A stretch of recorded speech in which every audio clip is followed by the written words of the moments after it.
Perfecto. Entonces, en el sílabo tenemos esto.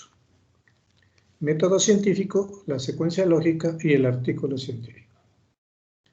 Vamos a mirar el método científico. Esto que vamos a ver hoy día es supremamente importante en la medida en que permite al investigador senior, al investigador que ingresa a estas lides de investigación, mirar el conjunto del método científico. Ahora, para que ustedes tengan claro,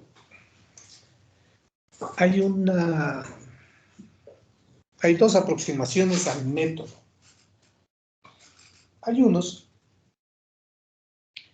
que llaman método científico a la vertiente epistemológica, de dónde viene la metodología de la investigación. Y hay otros, como el positivismo, que llaman método científico indiscriminadamente.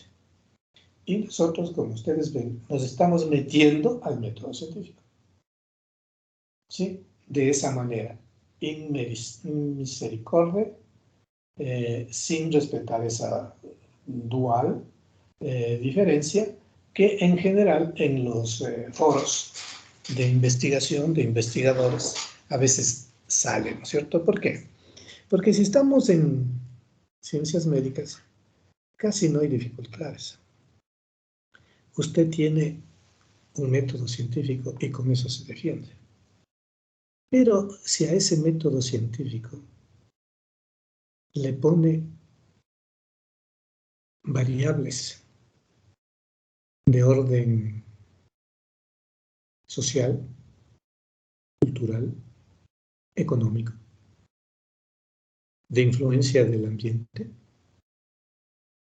obviamente que se salió del estricto sentido de la salud y entró a un campo que se llama integral, ¿sí? Y entonces los investigadores que asumen esta manera de aproximación dicen, bueno, primero quiero que me digan cuál es el direccionamiento del método que ustedes han adoptado. ¿Qué quieren decir con eso? Quieren decir que a ustedes tienen que haber elegido un direccionamiento se hizo pequeñito cuando le puse en show, lo voy a dejar ahí. Y entonces, sí están viendo, ¿no? No, Doc, le vemos solo a usted, no le vemos a la pantalla compartida. Sí, me sabía entonces.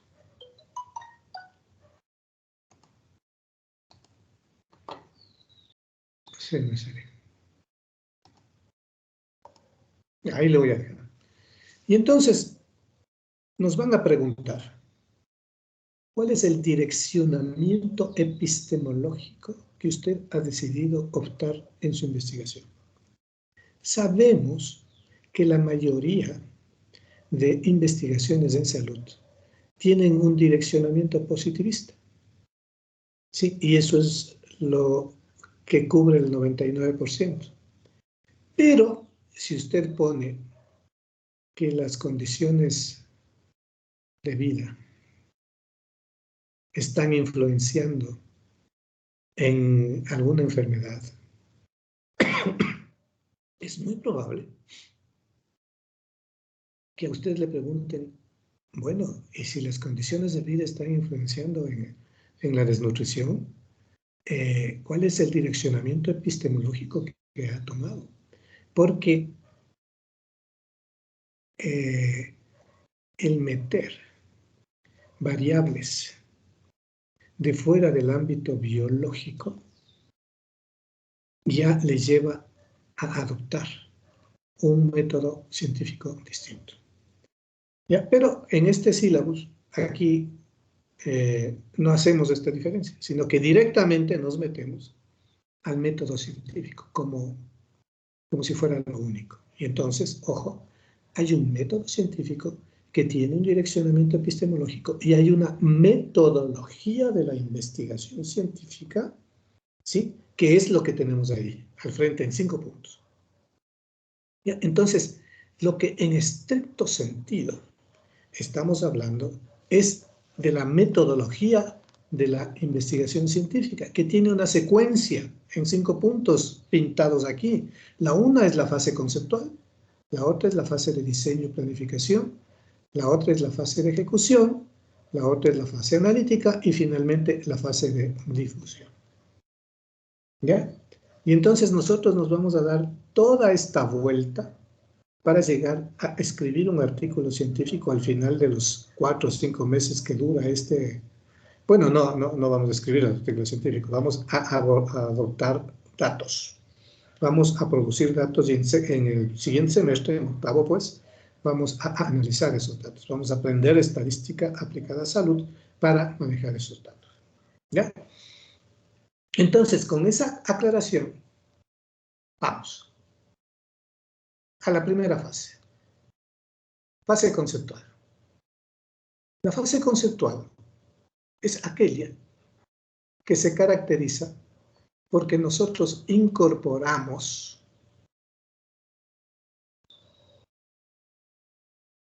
todas las categorías de análisis que vamos a utilizar en la investigación.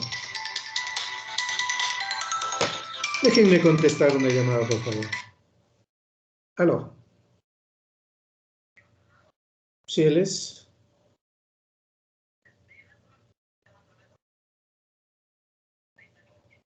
Bueno, si es en una hora mejor. Perfecto, ya, hasta luego. Bien, entonces, todo lo que nosotros hemos venido abordando en este curso son conceptos. En otra palabra, son partes de teoría. ¿Sí? Esos conceptos tienen que volverse medibles. ¿Ya? Porque inicialmente lo que hacemos es escribir un protocolo que es conceptual. ¿Sí? Ese protocolo conceptual tiene, en términos generales,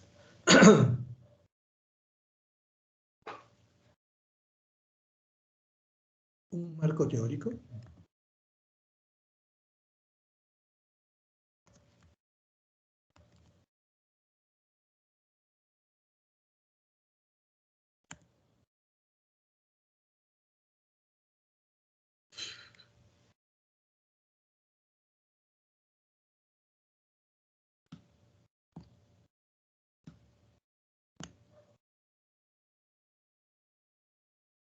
disculpen, pero los que hacíamos con tiza y pizarrón, ahora tenemos que preparar diapositivas y a veces esas diapositivas no reflejan lo que nosotros queremos reflejar.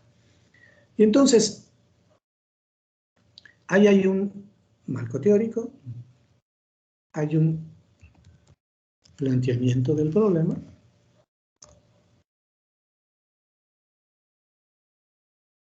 ¿sí? En la mayoría de los casos hay una hipótesis, hay una operacionalización de variables.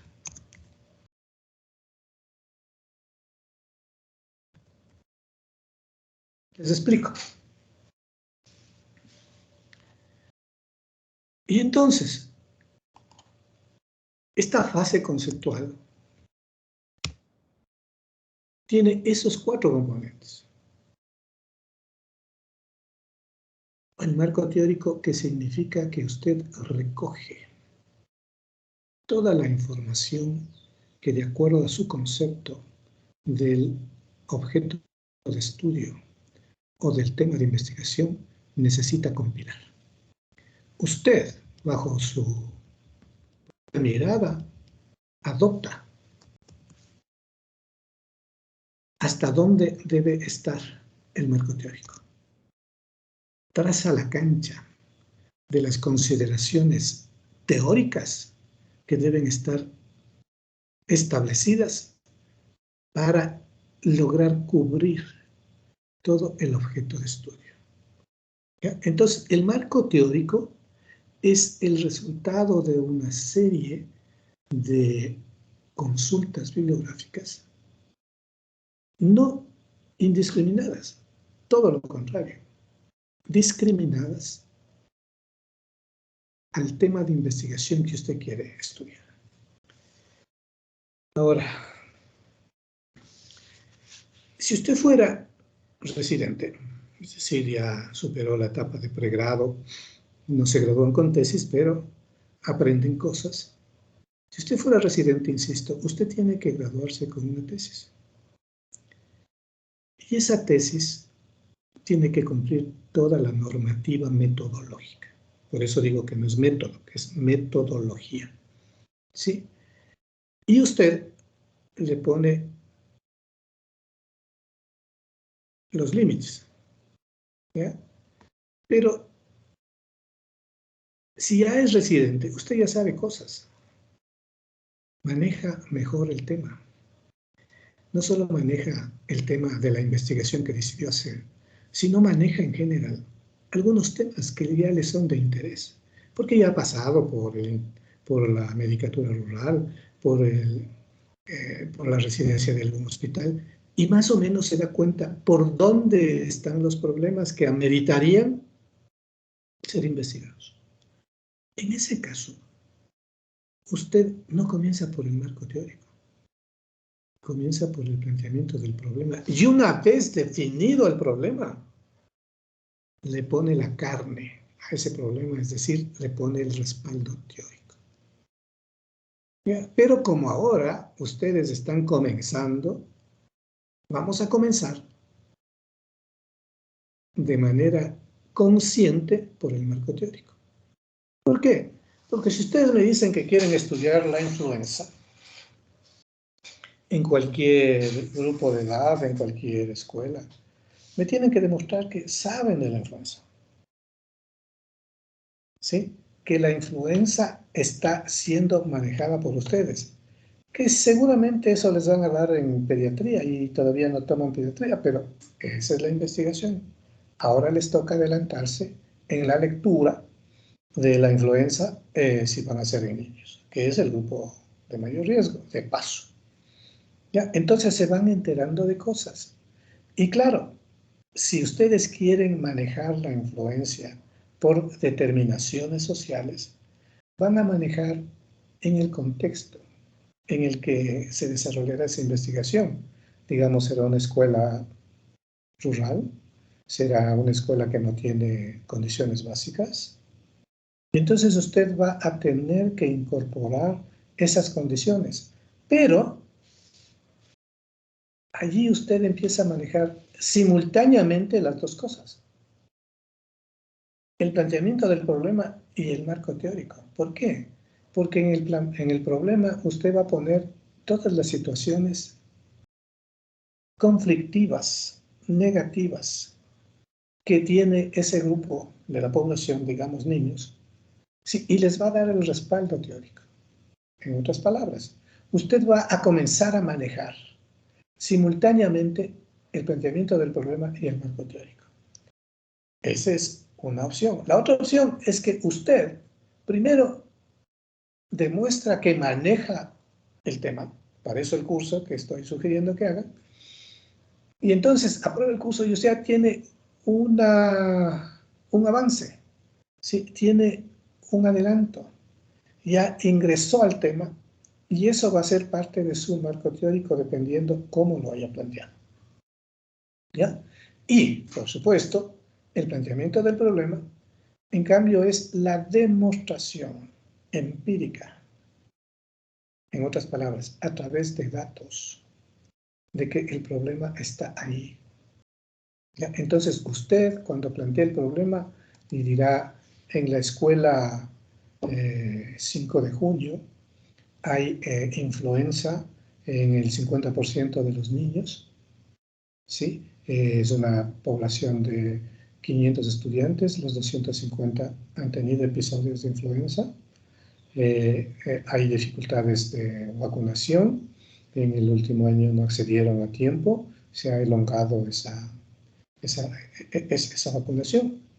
En fin, o sea, usted lo que hace es plantear el problema. Y acá, en el marco teórico, le da respaldo a ese fenómeno. ¿Cuál es el fenómeno? Que hay déficit de vacunación. Digamos, estoy ejercitando un ejemplo. Y entonces usted tendrá que leer cuando los gobiernos dejan de invertir en vacunas.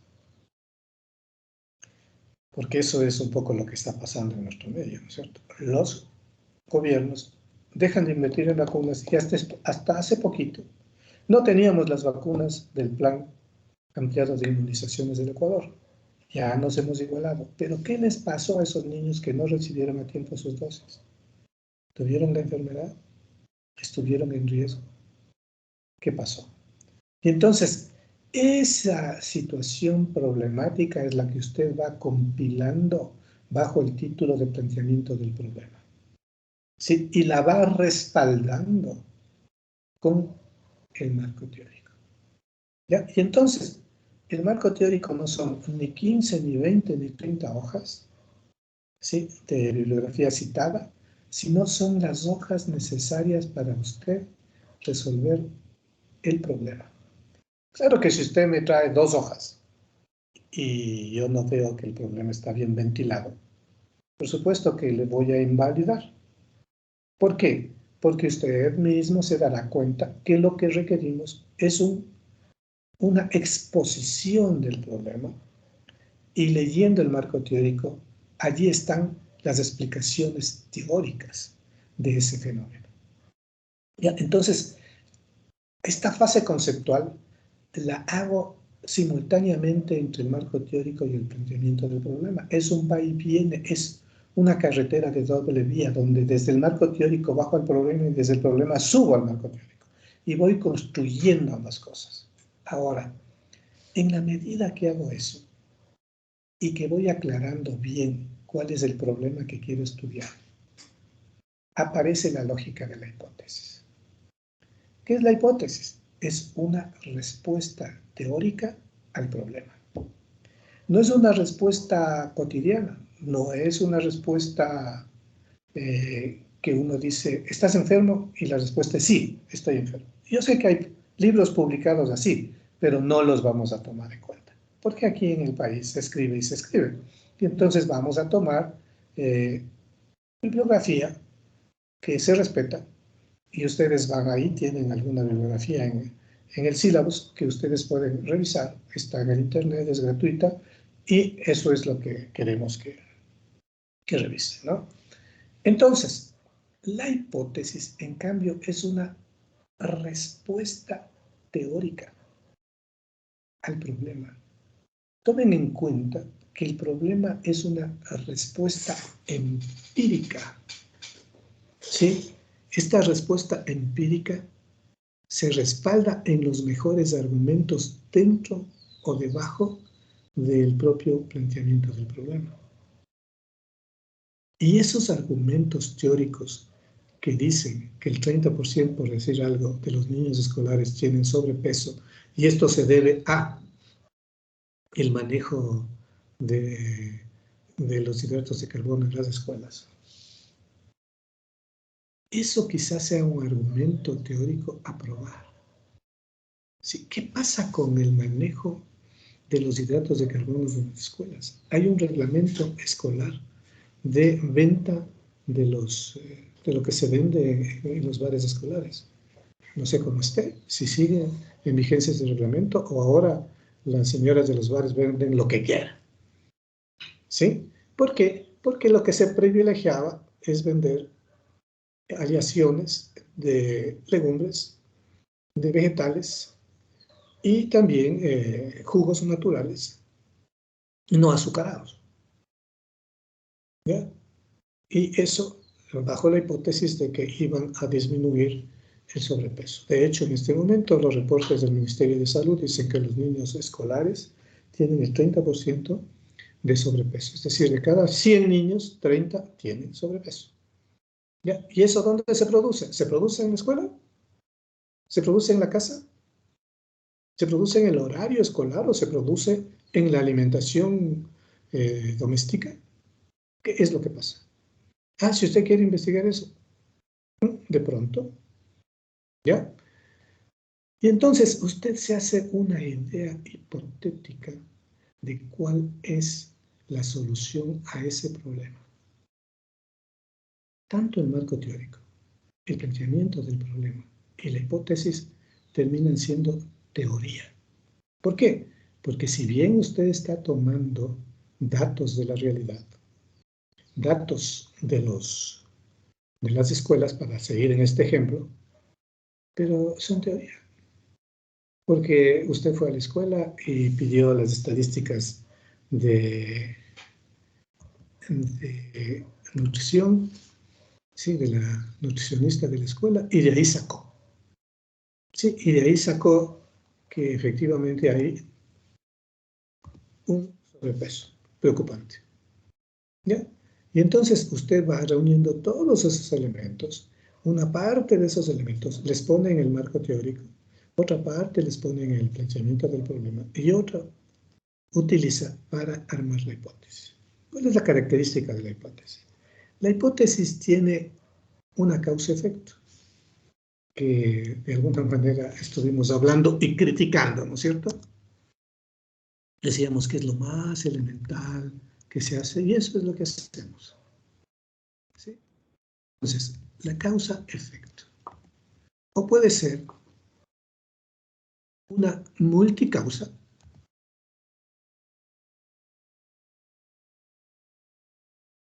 y efecto. O puede ser una determinación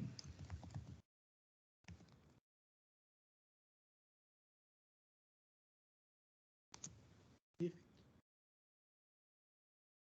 O usted puede utilizar la tríada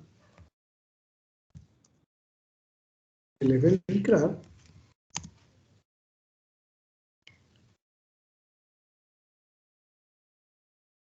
para su estudio. Allí respetamos por dónde quiere irse. Puede irse en la hipótesis por la cosa más sencilla, que es causa-efecto, que son los estudios que más frecuentemente se realizan. ¿Sí? O puede irse por una determinación social, si quiere ver una influencia de la casa, del medio ambiente. ¿De acuerdo? Entonces, usted, con lo poco que sabe por ahora, con lo que le hemos dicho en las clases, y hemos hablado de la causa-efecto, de las multicausa-efecto, de la tríada de Lever-Clark y la determinación social y efecto, usted puede, sin mayor dificultad, plantearse qué tipo de hipótesis quiere hacer. El rato que se plantea este tipo de hipótesis, cualquiera sea, usted de alguna manera está definiendo el diseño. ¿Por qué? Porque de acuerdo a la hipótesis que tenga, define por dónde quiere irse, qué camino va a tomar. Y eso lo veremos en la fase de diseño y planificación. Ahora, una vez que ustedes han definido la hipótesis, cualquiera de estas variables, pueden tomar otra que no está constando aquí, tienen absoluta libertad. Tienen que hacerle medible a esta hipótesis, que hasta aquí, como marco teórico, como planteamiento del problema, y la hipótesis son teoría. ¿Qué es lo que va a medir en la investigación es la hipótesis. ¿Y cómo mide la hipótesis? A través de causa-efecto. Perdón, a través de la operacionalización de variables. ¿Por qué? Porque cualquiera de las hipótesis tiene variables. Si es causa-efecto, tiene una variable causal, una variable dependiente. ¿Sí? Si es determinación multicausal, tiene una variable compleja. ¿Sí? ¿Y qué quiere esa variable compleja? Ver cómo modifica la variable dependiente.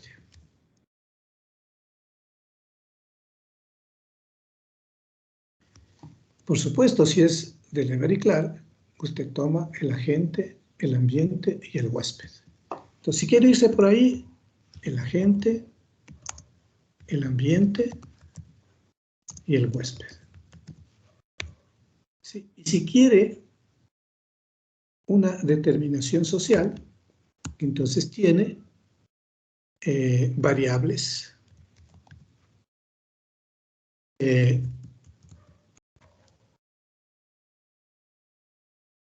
independientes que se llaman complejas. ¿Cuáles serían? Vivienda. Estoy inventando, ¿no? Agua. Escolaridad.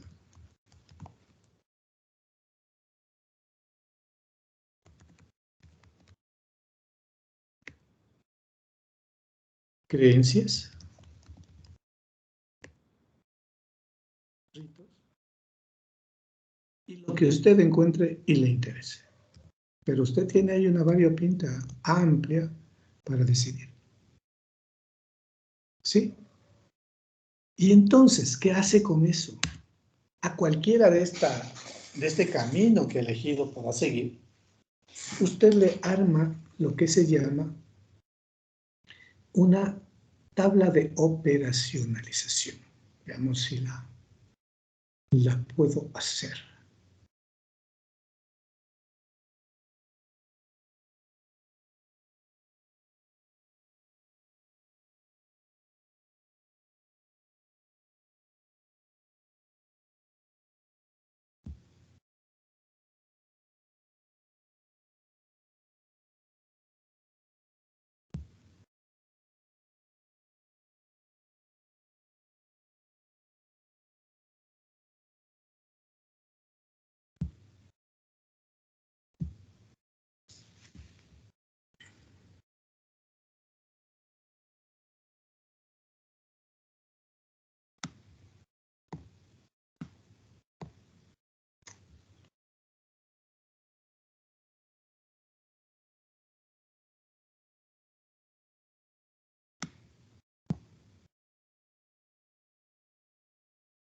Y entonces, aquí hay un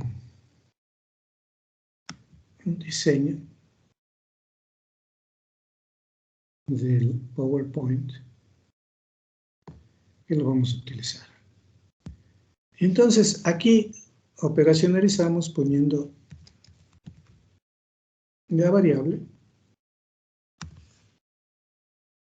el concepto, la dimensión, el indicador,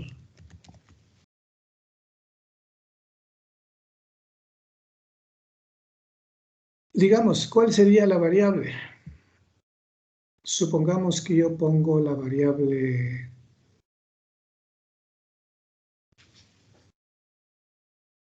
huésped. Es el concepto, lo saco de la bibliografía. Es la dimensión, es decir, de dónde a dónde quiero estudiar el huésped.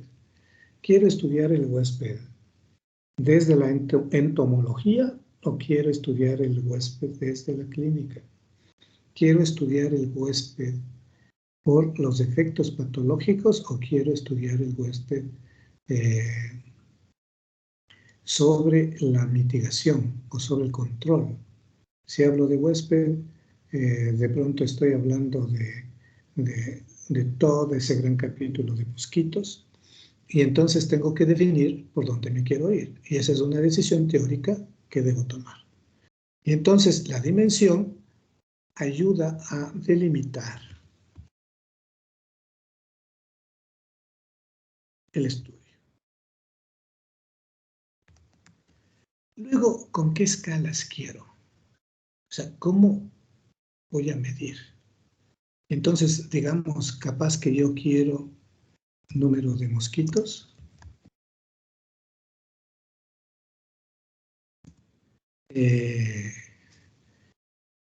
número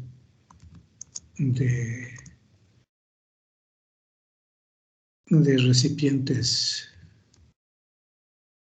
de criaderos, ¿no? De criaderos.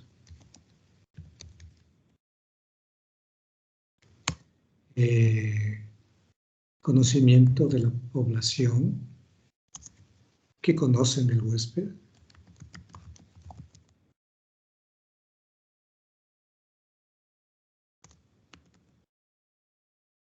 Pero todo en función de lo que yo quiero. Y las escalas es cómo voy a medir. Y entonces, si yo pongo número de mosquitos, voy a poner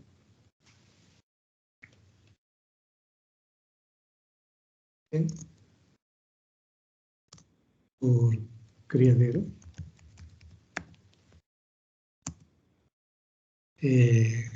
200 por criadero,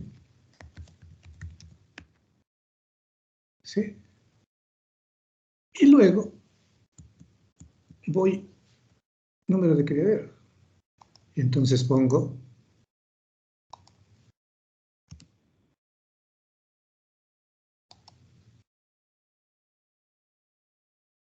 aquí pongo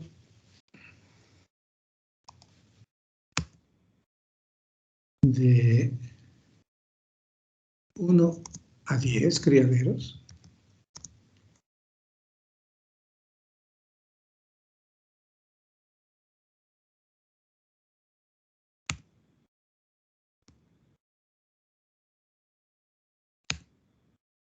De 11 a 20 criaderos. Y quizás me interesa solo hasta ahí y pongo más de.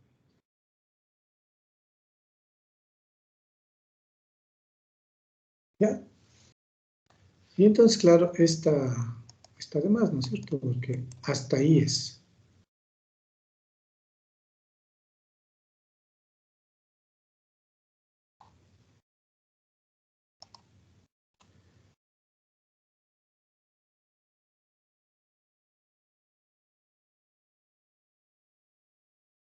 Bueno, no encuentro este rato cómo eliminar esta columna, pero esta no me sirve. ¿Ya? Entonces, miren, ¿qué he hecho? A esta variable huésped, que es teórica, porque estoy hablando de un huésped que no lo conozco, le he transformado en medible a través del número de criaderos. Sí, para lo cual he seguido una secuencia que me permite llegar lógicamente a esta parte. ¿Ya? Entonces, si yo altero la secuencia de acuerdo a mi objeto de estudio, de esta manera de manejar la información, puedo equivocarme en la operacionalización y obtener información que no me sirve. ¿Ya? Y entonces es importante que a esta altura del juego ustedes ya sepan cuáles son los indicadores, en este caso del ejemplo del huésped, para ponerlos a jugar aquí. ¿Ya? Porque si usted, sin saber, quiere de variable a escala generar indicadores, capaz que se equivoca. Pero como ya ha leído bibliografía, usted ya sabe los estudios previos, los indicadores que se manejan, y entonces usted de pronto los va a hacer constar aquí, y luego va retrospectivamente a poner todos los elementos que se necesitan para hacer calzar al huésped. Como ven, es un juego de doble vía, no es un juego de una vía. No es que yo ya hice la operacionalización y está bien, y el profesor coge y le califica y le pone mal, y se acabó. No. Este es un juego que lo jugamos juntos, pero de manera combinada. Ustedes y yo. Y entonces, cada vez que hacen cualquiera de estas cosas, ¿sí? Vamos. Hacen el planteamiento del problema. Ustedes lo presentan y lo defienden. Hacen avances del marco teórico. Ustedes lo presentan y lo defienden. ¿Sí? Proponen una hipótesis igual, lo suyo. Lo presentan y lo defienden. Y así por el estilo vamos en una reunión. Yo les explico, hoy estamos dando una vuelta general y ustedes van y lo hacen. Para eso se reúnen en grupo, para eso tienen el canal del grupo en el aula, que hay que comenzar a usarla, ¿sí? Porque ahí yo me entero quiénes entran, qué dicen, cómo se delegan las responsabilidades. Si eventualmente alguien no entra, yo estoy enterado de que eso está pasando. En fin, ¿ya? Entonces, por allí es la cosa. Hemos llegado hasta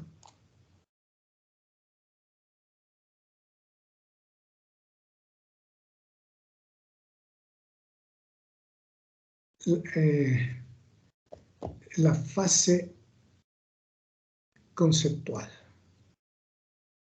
¿sí? Y en la fase conceptual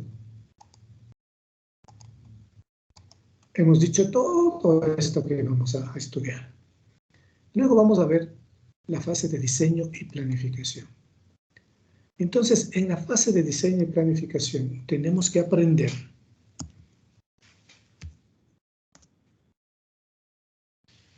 los diseños, ¿sí? Y entonces hay varios diseños que, dependiendo de lo que estamos proponiendo, se adaptan mejor para medir el estudio. Entonces yo explico cuáles son los diseños y ustedes van optando por uno de ellos. Sí, y una vez que optan por uno de ellos, entonces lo presentan y tienen que defender ese diseño. Porque si yo encuentro debilidades en la designación, ese diseño queda en suspenso hasta que ustedes lo tengan bien claro. ¿Ya? Entonces, esa es la fase de diseño. Ahí hay una clasificación de diseños que está en el sílabo, ¿no? Y una vez que hemos elegido el diseño, vamos a elegir cómo lo vamos a ejecutar, que se llama una planificación. Es decir, en el escritorio vamos a planificar. Se me ocurre que estamos en la escuela Simón Bolívar, que queda en la esquina de la facultad, y que hemos obtenido de esa escuela la autorización del director para que hagamos el estudio ahí. Y entonces ahí sabemos cuántos niños son, cuál es el problema que queremos estudiar, qué frecuencia tiene, y no solo queremos estudiarlo, sino queremos resolver el problema. ¿Ya? Para lo cual optamos por el diseño más adecuado, que nos permita que los resultados no solo sean una idea de cómo están las cosas en la escuela, sino cómo resolver el problema de esa situación de la escuela. ¿Ya? Y entonces, allí vamos a hacer una suerte de planificación. Esa planificación, entonces, es una planificación en tiempo y espacio. Ahí vamos a poner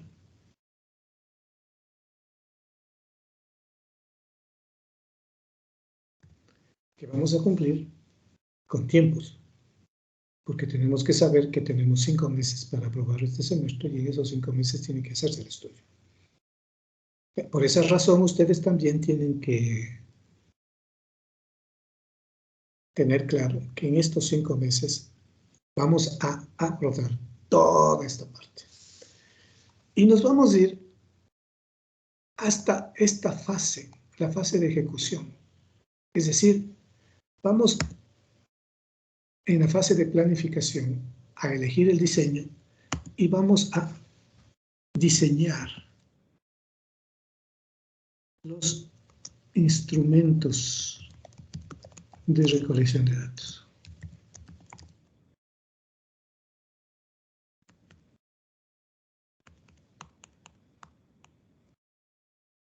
Ya los vamos a validar a esos instrumentos y los vamos a aplicar con una planificación en tiempos y espacios.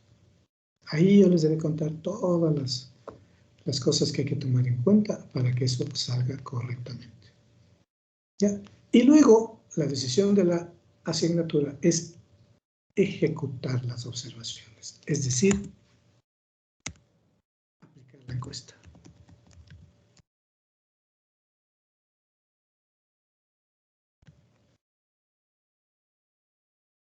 Para que ustedes puedan tener entre manos ya datos.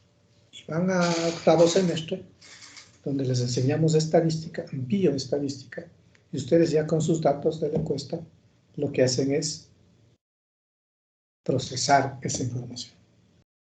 Es lo que hacíamos antes, cuando trabajábamos en quinto y sexto, que llegábamos hasta diseños y dejábamos el levantamiento de información para sexto semestre. ¿Qué pasaba ahí? Pasaba que en sexto los grupos de clínica eran distintos, que ya no se volvían a ver con los grupos. Y eso me han dicho que pasa también en séptimo actual, que en octavo ya no se ven con los grupos de séptimo. Y entonces es preferible que ustedes tengan la información, que se repartan la información del tema, que puedan entrar en un acuerdo, bueno, tú analizas esto, yo analizo esto, para lo cual la encuesta tiene que ser suficientemente abarcativa para que pueda incorporar elementos que puedan o que resistan una división del tema en octavo semestre. Entonces hay que tomar en cuenta eso. Y claro, en séptimo semestre llegamos hasta aplicar la encuesta, levantar los datos, ahí veremos en qué situación estamos, si lo hacemos en línea, lo hacemos presencialmente, ojalá ya las cosas se hayan mejorado, y con eso vamos a octavo. Y en octavo aprendemos la fase analítica, que significa estadística, bioestadística. No es un curso de bioestadística, no.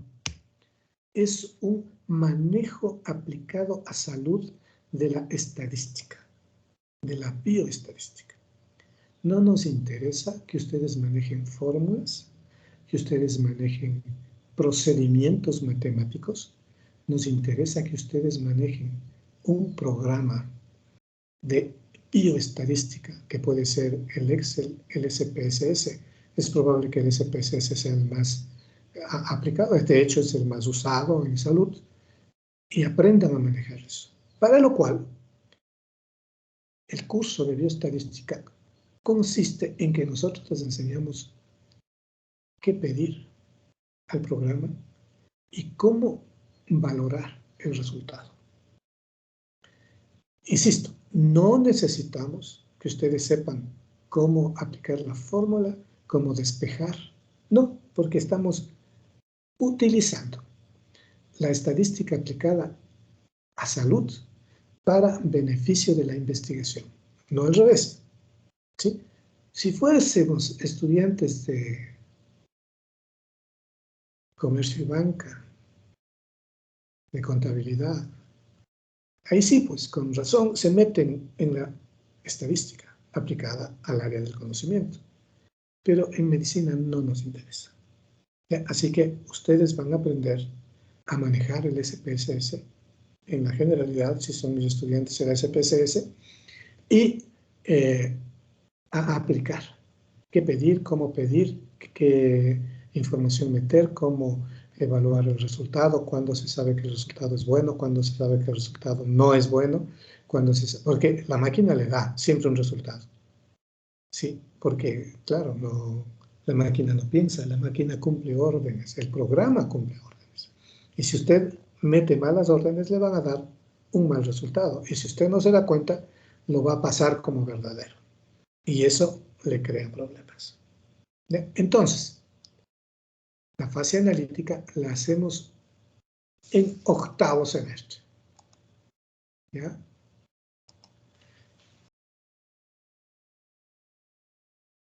Y claro, en ese octavo semestre empezamos a manejar resultados de análisis estadístico. Y esos son los insumos para el noveno semestre, donde ustedes escriben un artículo científico.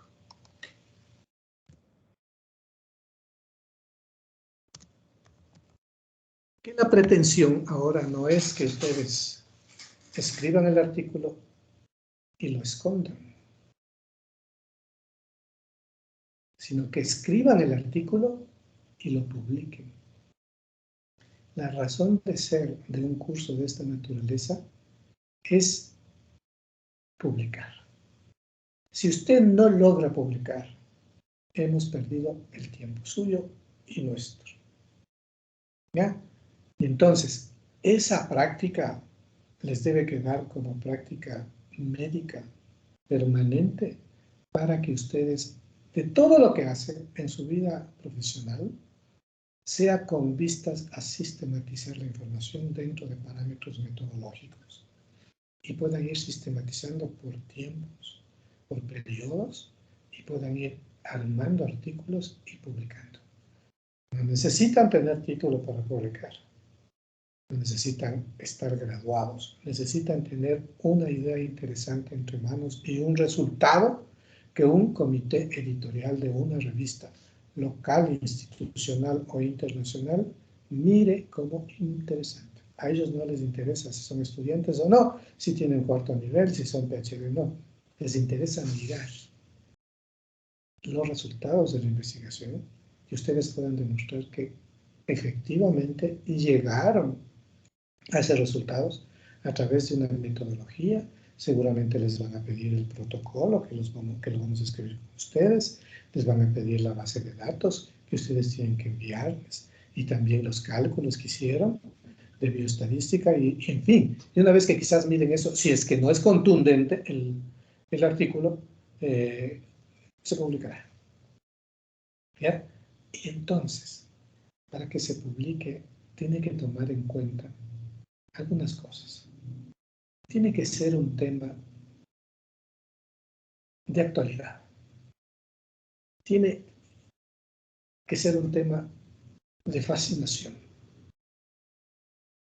Que a los directivos de una revista les invite a leerlo y hacerse dueño de ese artículo. No puede ser un tema cualquiera, porque seguramente mandan a un lado y quizás a vuelta de correo inmediatamente les digan que no, porque no es lo que necesitan. Pues tiene que ser un artículo bien logrado. Para lo cual hay que elegir un tema interesante, que es lo que vamos a hacer, ¿no es cierto? Ustedes, yo les he sugerido 4 temas, ustedes en principio han dicho que sí, eso no significa que está escrito en piedra, es probable que mirando lo que vamos a ver a continuación, resulta que no es por ahí, ¿ya?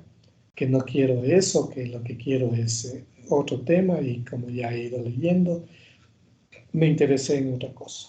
Si está bien argumentado, si está bien logrado, yo no tengo ningún problema en irnos por el tema que ustedes eligen. Pero en esa sazón, ¿sí? Les ponía de broma el otro día que decía, un estudio que diga los estudiantes de medicina, las dificultades de informáticas y el rendimiento escolar. ¿Qué relevancia tiene ese estudio? Es probable que en la idea de algunos estudiantes y de algunos profesores, especialmente de filosofía, tenga fuerza esa idea, pero van a tener que trabajar mucho para demostrar que si un estudiante que no tiene una computadora no puede estudiar. Porque así como los estudiantes antiguos que no tenían para comprar los libros, veían la manera de estudiar en libros prestados de la biblioteca, ajenos, alquilados, y se graduaban con honores. Ahora, si hay un estudiante que por desgracia la vida no tiene acceso a una máquina y que no puede mismo, porque no puede, porque las máquinas son de todo color, de todo precio ahora. Pero tal es la situación tan desgraciada que no puede, pues él encontrará la manera si quiere ser médico. Si es que ha decidido ser médico, él buscará la manera. Si no quiere ser médico, bueno, cualquier pretexto es bueno. ¿Sí? Y uno de estos es eso, es que no puedo entrar, es que se me cae el internet, es que tengo un internet malo, es que vivo en las zonas rurales, y hasta que llega el lugar común que dice, y mis papás no tienen. Que es el peor argumento. Y peor aún cuando uno se encuentra con el médico después de 30 años de graduado y dice, y mis papás no tenían. Para eso está usted, para cambiar esa realidad.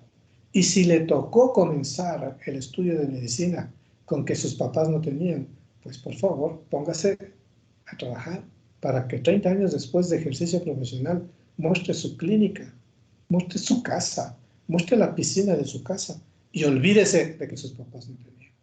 Ese es un discurso que disminuye la jerarquía del médico, que siempre tiene que estar pensando para adelante y tiene que estar madurando. Es un intelectual que le tocó duro, sí, seguramente le tocó duro al principio, pero él hizo todo lo necesario para que esa situación cambie. Y seguramente sus hijos ya no van a pasar por eso. Van a pasar, quizás no por una universidad pública, sino una universidad privada. Y quizás no una universidad privada nacional, sino internacional. Todo es posible, todo se puede, pero si usted se mete como corresponde. ¿Ya? Entonces, de esa manera hemos dado una revista general al método científico en la parte de secuencia lógica, ¿no? No se olviden entonces que aquí hay un componente lógico. Todo está encadenado. Todo es lógico, ¿no? Todo esto es una secuencia lógica. ¿Ya? ¿Por qué? Porque más adelante, cuando hablamos de la ejecución, ya no es tan lógico, ¿no? Sino que es del análisis estadístico. ¿De acuerdo? Bueno, abramos preguntas y respuestas. Disculpen que no he preparado material, pero a veces el material le limita, ¿no? Y no quisiera pensar que si se va la luz o lo que fuera, ya no hay clase porque no hay material. Y el tipo no sabe lo que dice, no sabe lo que hace. Entonces, por ese lado es importante que tengamos tanto en una presentación cuanto en la corteza cerebral lo que tenemos que decir. Bien, pero si eso causa dificultades en alguien, pues van las disculpas respectivas. Bien, le cedo la palabra. Muy bien, Doc.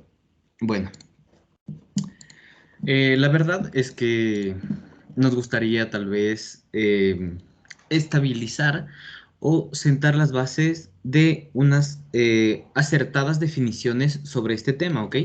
Porque como habíamos visto, en esta clase íbamos a hablar sobre el método científico, el cual por supuesto tiene su secuencia lógica, tanto la fase conceptual, la fase de diseño y planificación y la fase de ejecución. Entonces hay como que unas cosas que no están del todo claras, dentro de las cuales, ¿cuáles o a qué se definiría en sí a la fase conceptual, Doc?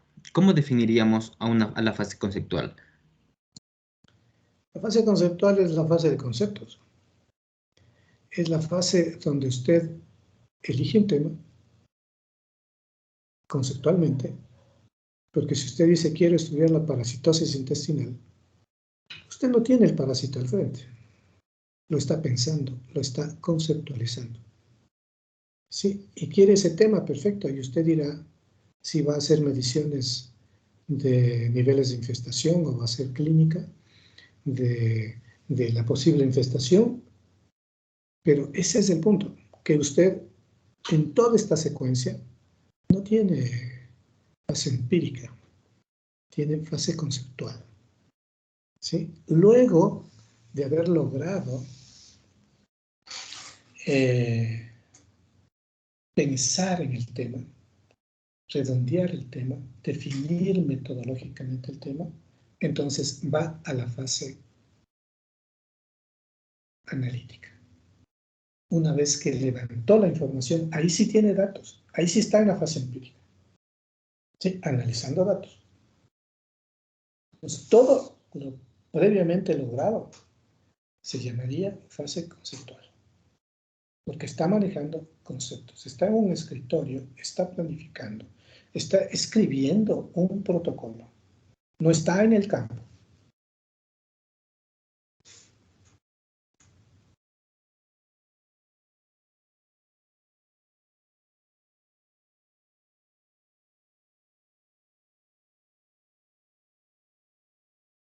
No sé si eso contestó la inquietud. Sí, Doc. Muchas gracias. Entonces, em, si ya tenemos definida como tal qué sería la fase conceptual, ¿por dónde iniciamos esta fase, Doc? ¿Cuál es el primer paso que debemos de dar para iniciar en esta fase? Claro, por supuesto, ¿no? Ya a ver, creo que lo primero es el delimitar nuestro tema, ¿verdad? Para saber sobre lo que nosotros queremos investigar o cuál sería nuestra propuesta de conocimiento, ¿ok? Entonces, ¿cuál sería nuestro primer paso a dar en esto para tener en claro las ideas, Doc?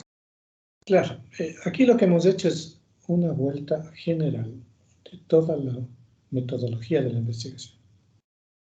Sí, vamos a decir unas cuantas palabras del artículo científico también, en términos generales, para que ustedes sepan cuál es la secuencia lógica que vamos a seguir ya en la unidad 2.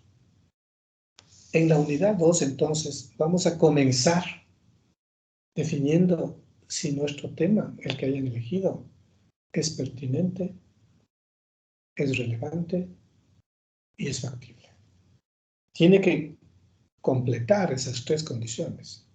Pertinencia, es decir, que en el momento es adecuado hacerlo. Relevante científicamente, es decir, que científicamente va a dar un aporte. Y factible, que se puede hacer, que lo pueden ejecutar en el tiempo de 5 meses para levantar datos. Entonces comenzamos por ahí y ahí sí vamos viendo paso por paso. ¿Ya? Si ustedes revisan la unidad 2, allí vamos a mirar paso por paso y tenemos que ir estudiando cada una de las secuencias metodológicas. Ahora lo que hemos hecho es un barrido general.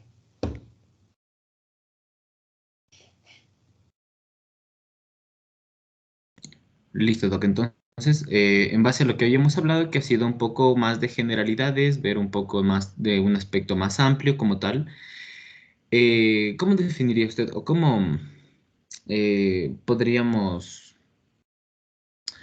estadificar o en qué tanto consiste esta fase hablada en este momento, esta fase conceptual? ¿De qué tanto está compuesta o cuáles son los puntos principales en esta? Claro, los que ya usted los escribió, Doc, pero ¿cuál de todo lo que está escrito ahí serían los componentes de esta fase principales, Doc?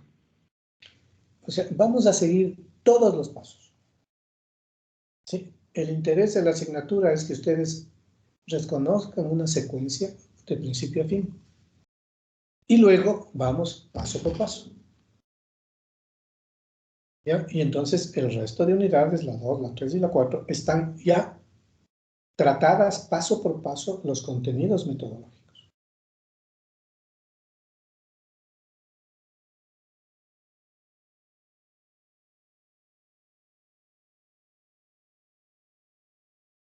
Entonces, es probable que en usted o en algunos estudiantes quede la idea de que esto es lo que vamos a hacer. Y claro, y esto es muy superficial, muy elemental de la metodología, ¿no? No, por supuesto que no. Porque lo que hemos hecho es un barrido general para orientar de dónde estamos, hacia dónde vamos y cuál es la secuencia que vamos a seguir. Y incluso del artículo científico vamos a ver cosas súper generales. ¿Por qué? Porque esa es la razón de ser, de cursar esta asignatura.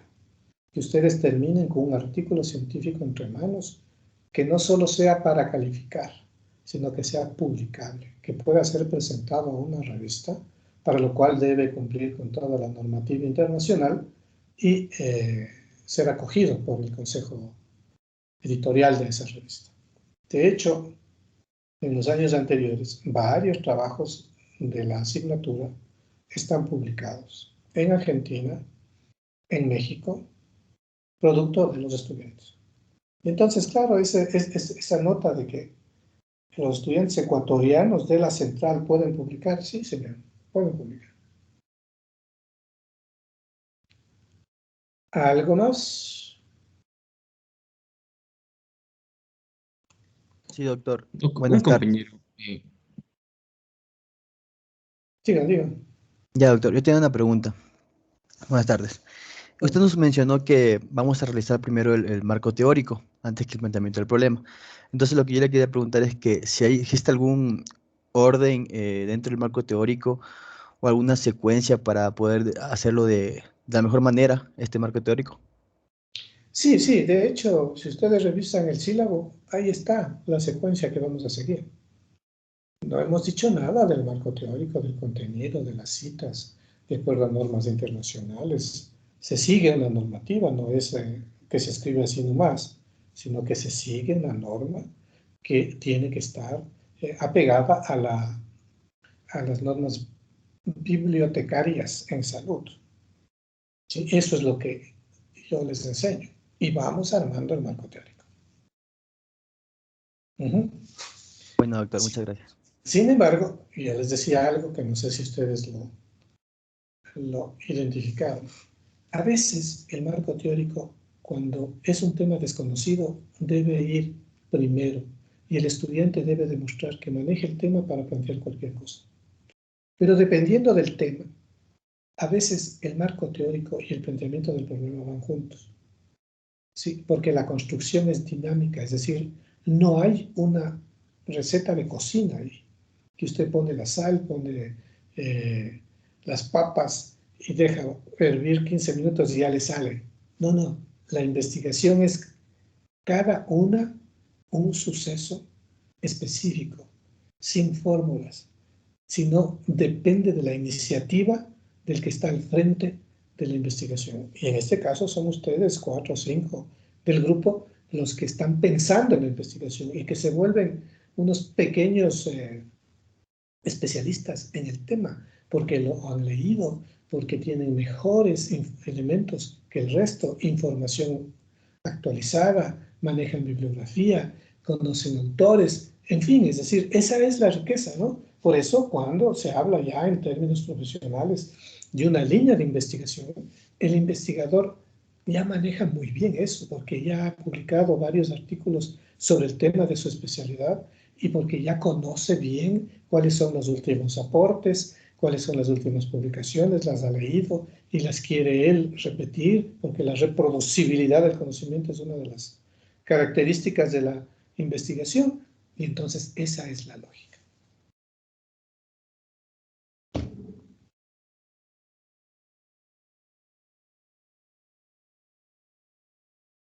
¿Algo más? Sí, Doc, yo tengo una pregunta. ¿Cómo nosotros nos podemos asegurar de que cumplimos con toda la secuencia lógica del método científico? O sea, que sí hicimos bien los pasos. Al final, ¿cómo podemos comprobar eso? Que sí hicimos bien todos los pasos de fase conceptual, fase de diseño y planificación, después la fase de ejecución, después la fase analítica y después la fase de difusión.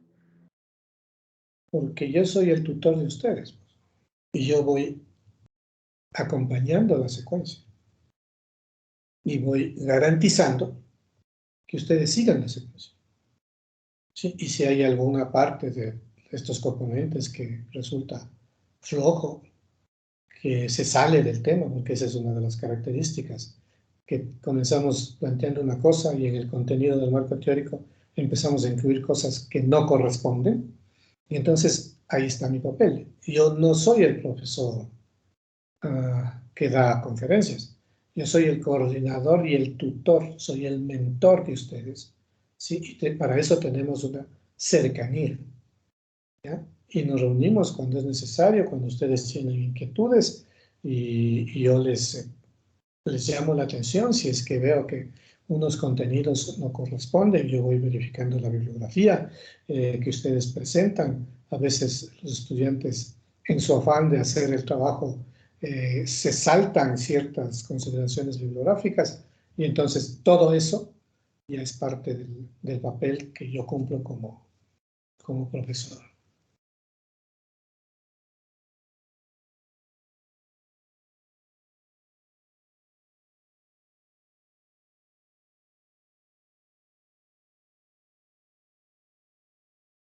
Bueno, si no hay más, hablemos un poco del artículo 7.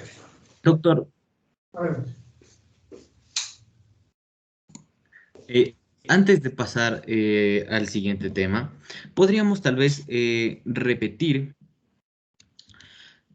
sobre un pequeño resumen sobre la fase conceptual, Doc, que no quedó tan clara, y sus componentes específicos, por favor, doctor.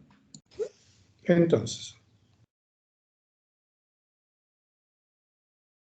en la fase conceptual, armamos el marco teórico. En segundo lugar, el planteamiento del problema. En tercer lugar, la hipótesis. En cuarto lugar, la operacionalización de variables. Luego, elegimos un diseño. Sí, hay una clasificación de diseños que tenemos que estudiarla. Estudiamos todos los diseños y ustedes eligen el que corresponde. Y entonces ahí hay una secuencia, ¿no es cierto? Marco teórico, planteamiento del problema, hipótesis, operacionalización de variables. No sé si para identificar mejor le hacemos así. Marco teórico, planteamiento del problema, hipótesis, operacionalización de variables,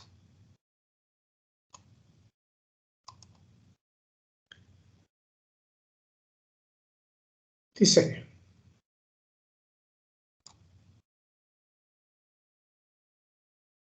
Esa es la fase lógica. ¿Sí? Entonces usted finalmente tiene que tener un marco teórico. Yo les diré cómo y cuándo, qué extensión, en fin, qué bibliografía, qué técnica bibliográfica va a utilizar, el planteamiento del problema, qué extensión debe tener, qué contenidos debe tener.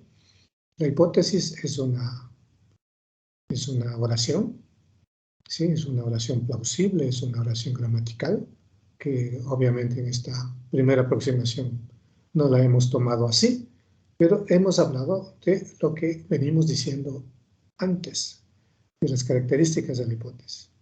Y luego de la hipótesis hacemos una operacionalización de variables, porque de las hipótesis aparecen las variables por jerarquía, y a esas les hacemos operables en el plano empírico.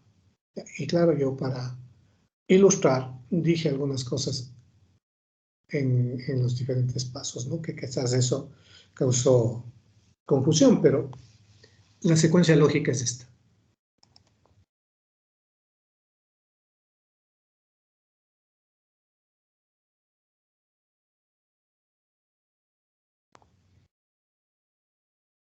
No sé si queda claro. Sí, Doc, quedó claro. Muchas gracias. Perfecto. Bueno, entonces siendo así, vamos a decir algunas cosas igual generales del artículo científico. Una revista, cualquiera sea esta, indexada, ustedes pueden presentar un editorial.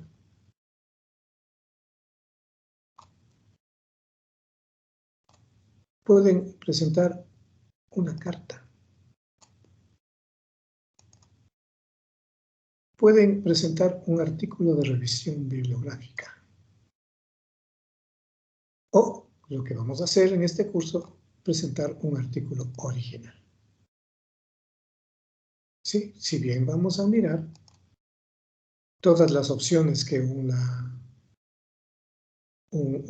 revista tiene, ¿sí? No siempre ustedes están abocados a un artículo original, eso es lo más importante que se hace en una revista. Sin embargo, ustedes pueden mandar un editorial al editor, una carta al editor, o un artículo de revisión bibliográfica, que también es una compilación que aporta el conocimiento científico. ¿Ya? Pero insisto, lo que vamos a hacer en este curso es un artículo original, o sea, vamos a ir construyendo un artículo. Y la estructura de este artículo original es el IMRD, que es lo que interesa que este rato conozca. Esto es mundial. Entonces, el IMRD significa que debe haber una introducción, que debe haber unos métodos, que debe haber unos resultados y que debe haber una discusión. Eso es el MRD. Esa es la estructura universal en salud en los artículos en las revistas del área de las ciencias de la vida. Una vez que usted tiene un artículo original, usted puede presentar un póster. No antes. A veces se piensa que usted, para evitarse hacer el artículo, presente el póster en algún congreso, en algún evento científico, y ya tiene el reconocimiento equivalente a un artículo original. No. No. Usted debe tener el documento original del artículo y solo después lo transforma en un brochure o en un póster y lo presenta en el evento. ¿Ya? Entonces, eso es muy importante conocerlo, porque a veces algunos investigadores lo que hacen es llegar a los resultados, arman un póster, se inscriben en un evento, lo presentan y hasta ahí llegaron, y no tiene valor científico. No tiene valor científico tampoco la tesis de graduación de aquellos estudiantes que se gradúan con tesis. ¿Por qué? Porque si bien tiene un tribunal que mide el conocimiento de esa tesis, no es un consejo editorial que generalmente hace una lectura de pares estricta, es decir, pares ciegos, por lo menos 2 personas, que leen el artículo. Por eso publicar un artículo puede tomar 1 año o más. Leen por cuerdas separadas el artículo y dan un informe, generalmente con observaciones, y lo clasifican en publicable con observaciones o no publicable. Sí, entonces si es publicable con observaciones, los autores reciben el documento, tienen que incorporar las observaciones y vuelve nuevamente al lector. En ocasiones, cuando un lector hace una calificación alta por un artículo y el otro le pone una calificación baja, lo que hace la editorial es ubicar un tercero en Discord, un tercer técnico que va a leer ese artículo y lo que le ponga se promedia entre los 3. Y esa es la nota que finalmente le permitirá o que se publique o que no se publique. Porque como todo en la vida, a veces no es que está bueno o está malo, sino porque se me cae mal. Y entonces yo le pongo nota baja. Somos humanos y estamos metidos en ese lío personalista, individualista, de que no pueden crecer los otros, sino nosotros. Y entonces, claro, nosotros no vamos a cultivar ni nos vamos a ir por ese lado. Vamos a abrir posibilidades de publicación de ustedes ¿sí? Es decir, si bien ustedes serán mis estudiantes en séptimo, es probable que en octavo ya no, y en noveno tampoco, pero como comenzamos y de acuerdo al interés que ustedes puedan ponerle al asunto, podamos mantener el contacto informal para que ustedes terminen publicando ese artículo. Como tutor, yo no soy coautor. Como tutor no aparezco en la publicación. Ser tutor es la situación más importante que ser coautor, ¿sí? Alcanzar a ser tutor académico es una condición alta en el conocimiento científico. Pues, cuando aparece ahí de tutor, significa que es más que coautor. Ya, por eso nosotros no aparecemos. Y a veces ni siquiera nos ponen de tutores. Así que es por ahí. Les voy a pedir que me permitan alejarme de aquí unos minutos que tengo que atender un asunto doméstico.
Les agradezco la paciencia. Muchas gracias. Bueno, preguntas, comentarios.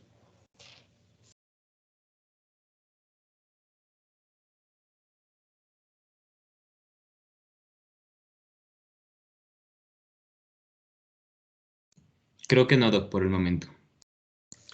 Ya. Entonces, vamos a hacer una consulta por internet de las principales revistas científicas en salud. No importa el idioma, no importa la procedencia. Y entonces, por grupo, nos vamos a repartir el planeta, ¿sí? Y entonces vamos a tomar un grupo, Estados Unidos y Canadá, otro grupo, México y el Cono Sur, otro grupo, Europa, otro grupo, Asia y África. En total son 4 grupos, ¿no es cierto? No, Doc, son 5. Son 5. Estados Unidos y Canadá, Cono Sur, Europa, Asia y África. Entonces, tomemos Asia 1 y África otro. Creo que sería mejor como nos mencionó al inicio, porque somos 5 grupos, Doc. Entonces nos sale mejor para dividirnos de una mejor manera. Claro, claro. Es decir, hoy en la información que llega de Asia, de África, es al día, ¿no? Entonces necesitamos saber cuáles son las revistas más importantes en el área de la salud. ¿Y ustedes van a traer esa información? Esa va a ser una de las actividades iniciales del grupo que va a formar parte ya de las presentaciones que vamos a ir haciendo, ¿no? Entonces, el próximo año, pues, que es la última clase, ¿no? Tenemos PAE, ¿no? Tenemos PAE mañana. Y sí, entonces no sé si sea pertinente para mañana hacer esto. Es probable que sea. Sí, Doc, sí es probable que sea para mañana. Sí. Dado el caso, ¿Perdón? ¿cómo deberíamos de presentarlo, Doc? Solamente en un Word, cada grupo presenta un Word con su respectiva carátula y todo eso, o en PowerPoint. No, en Word y efectivamente bien con su respectiva carátula y el consejo editorial. Porque el consejo editorial son los académicos más connotados del planeta en las diferentes latitudes, ¿sí? Porque son los que más han logrado desarrollar el conocimiento científico y por eso son parte de esos consejos editoriales. Entonces, a pesar de que no los conocemos, nunca los vamos a conocer, sin embargo, identifiquémoslos por su nombre para saber cómo están, ¿no? Hay un boom por los PhDs, entonces vamos a ver si es que en esas latitudes todos son PhDs o este es un boom latinoamericano. En fin, cositas así que vamos a ir viendo, ¿no? Doc, también con respecto a la consulta sobre el consejo editorial, ¿cada revista tiene su consejo editorial o se dividen igualmente por latitudes, como usted mencionó? ¿Hay un consejo editorial de Estados Unidos, Canadá, otro de Cono Sur? ¿O cómo sería esto, Doc, para que nos amplíe la visión de la consulta? Digamos, Estados Unidos tiene revistas por universidad y nos interesan las de salud. Y muchas revistas connotadas son adscritas a hospitales. Sí, entonces ahí hay que ir viendo, no necesariamente revistas académicas, sino revistas de servicios hospitalarios. Y entonces cada revista tiene su consejo editorial y habrá tantos consejos editoriales cuantas revistas logró identificar. Ok, entonces, dado caso, Por de las ejemplo, principales de revistas ya debemos de consultar su respectivo consejo editorial, ¿verdad? sí, sí, normalmente está. Por ejemplo, son numerosísimas, ¿no? Y entonces, digamos, México. México tiene un número enorme de revistas y cada revista tiene su consejo editorial. Entonces, allí hay que discriminar las revistas que son más representativas. ¿Y cómo discriminamos? Es que están indexadas, porque no todas están indexadas, ¿no? Y así vamos bajando. En Centroamérica hay pocas revistas y aquellas que están indexadas, esas son las que les vamos a registrar. Sí, en Colombia hay un buen número de revistas y también tienen su prestigio, ¿no? Venezuela, a pesar de todo lo que se dice, tiene revistas muy importantes. Ecuador, igual, ¿no? Entonces ahí van a conocer finalmente cuáles son las revistas, ¿no? Y pasar una revista en general de cómo está la situación de las revistas en el mundo. Eso. Ok, ¿le parece, Doc, si ponemos tal vez un número delimitado? Porque hay una gran cantidad de revistas. Sin embargo, no va a ser la misma cantidad de revistas que existen en Estados Unidos, que en Europa, que los que puedan existir tal vez en África, Doc. Entonces, no sé si ponemos un límite de 5 o de 10 de revistas que los chicos puedan consultar y de cada una, pues, su consejo editorial. La idea es que hay portales donde están todas las revistas indexadas por país. De esas, si usted hace un print de todas las revistas, luego se hace una idea de las más importantes.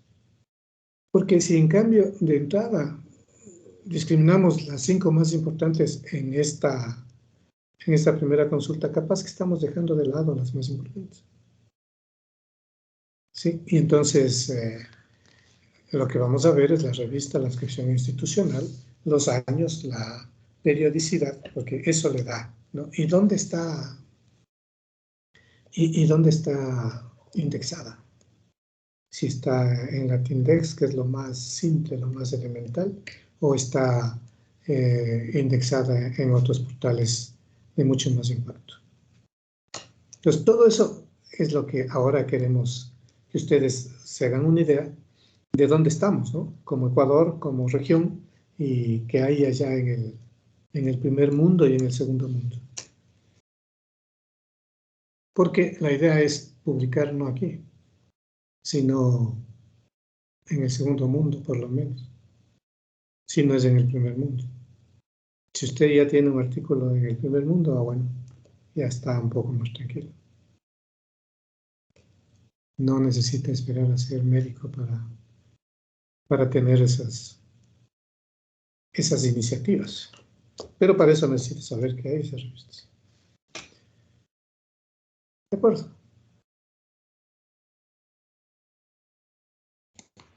Sí, Doc, de acuerdo. Entonces, mañana continuaríamos con los dos resultados de esto que investiguemos en el PAE. Sí, claro, en el PAE hacemos eso. Y el PAE va a consistir en la presentación de eso, ¿no? Yo al otro grupo le planteé una prueba del semestre, del mes. Pero a ustedes les vamos a hacer esta consulta, ¿sí? Porque las circunstancias de horarios variaron con ustedes porque tuvimos un lunes que no hubo clases, ¿no? Pues ahí se alteró un poco la secuencia. Sí, perfecto, Doc. Entonces sí quedaría así por esta cuestión de horarios cruzados que también tuvimos y que no tuvimos el lunes, como usted mencionó, Doc. Entonces, la presentación de mañana igualmente sería tomada como una nota de prueba, Doc. Sí, señor. Así sería. Bueno, yo ya me cansé. Ya yo no tengo nada más que decir. Si ustedes no tienen nada más que decir, aquí nos quedamos. Sí, Doc, yo no habría ningún tipo de preguntas, todo estaría muy claro. Perfecto. Entonces, nos veríamos el día de mañana, doctor. Perfecto. Entonces, tenga la bondad de despedirse y desconectarse. Listo. Gracias, Doc. Hasta luego, mañana. Gracias, Doc. Gracias, Doc. Muchas gracias, Doc. Mañana, Doc. Gracias, Doc. Hasta mañana. Hasta luego. Hasta luego. Hasta luego.